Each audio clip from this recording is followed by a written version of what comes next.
Hello students, இன்றைக்கி நம்ம இயல் 7 புதுமை விளக்கு அப்படிங்கிற லெசன் தான் பார்க்க போகிறோம். அதில் இருக்க புக் பேக் கொஸ்டின் பார்க்க போகிறோம். ஃபஸ்ட்டு சரியான விடையை தேர்ந்தெடுத்து எழுதுக. இடர் ஆழி நீங்குகவே இத்தொடரில் அடிக்கோடிட்ட சொல்லின் பொருள். இதுக்கு ஆன்சர் இடர் அப்படிங்கிற சொல்லின் பொருள் துன்பம். அடுத்து ஞானச்சுடர் என்னும் சொல்லை பிரித்து எழுத கிடைப்பது ஞானம் ப்ளஸ் சுடர். அடுத்து இன்பு ப்ளஸ் உருகு என்பதனை சேர்த்தெழுத கிடைக்கும் சொல் இன்பு ப்ளஸ் உருகு இன்புருகு. அடுத்து பொறுத்துக. அன்பு தகழி, ஆர்வம் நெய், சிந்தை இடுதிரி, ஞானம் விளக்கு. அடுத்து குருவினா 1. பொய்கை ஆழ்வாரும் பூதத்தாழ்வாரும் அகல் விளக்காக எவற்றை உருவகப்படுத்துகின்றன?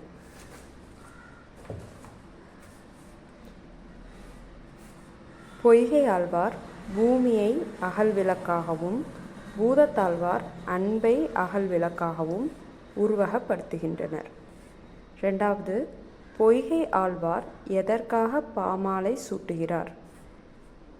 ஆன்சர், பொய்கை ஆழ்வார் தம்முடைய துன்பக்கடல் நீங்குவதற்காக பாமாலை சூட்டுகிறார். 3. அந்தாதி என்பது யாது? இது புக்கில் மார்க் பண்ணிக்கலாம். தெரிந்து கொள்வோம், தெரிந்து தெளிவோம் அப்படிங்கிறது கீழே ஃபஸ்ட்டு 2 லைன்ஸ் மார்க் பண்ணிக்கோங்க. ஒரு பாடலின் இறுதி எழுத்தோ அசையோ சொல்லோ அடுத்து வரும் பாடலுக்கு முதலாக அமைவதை அந்தாதி என்பர். இது எழுதிக்கோங்க. அந்தம், முடிவு, ஆதி, முதல். இதுவரை மார்க் பண்ணிக்கோங்க.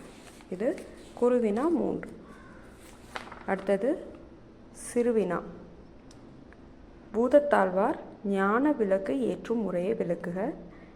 இதுவும் புக்கில் மார்க் பண்ணிக்கலாம். பேஜ் நம்பர் 129 பாடலின் பொருள் இருக்குது. அதில் அன்பையே அதிலிருந்து மார்க் பண்ணிக்கோங்க. அன்பையே அகல் விளக்காகவும் ஆர்வத்தையே நெய்யாகவும் இனிமையால் உருகும் மனத்தையே இடுகின்ற திரியாகவும் கொண்டு திருமாலுக்கு ஞான ஒளியாகிய சுடர் விளக்கை மனம் உருக ஏற்றினேன் அப்படின்னு இருக்கிறத ஏற்றினார் அப்படின்னு மாற்றிக்கோங்க. இது சிறுவினா 1 ஆன்சர் மார்க் பண்ணிக்கோங்க.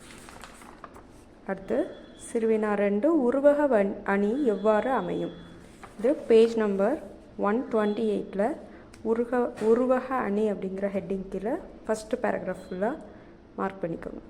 உவமை வேறு உவமிக்கப்படும் பொருள் வேறு என்று இல்லாமல் இரண்டும் ஒன்றே என்பது தோன்றும்படி கூறுவது உருவக அணியாகும். இதில் உவமிக்கப்படும் பொருள் முன்னும் உவமை பின்னுமாக அமையும். இதுவரை மார்க் பண்ணிக்கோங்க.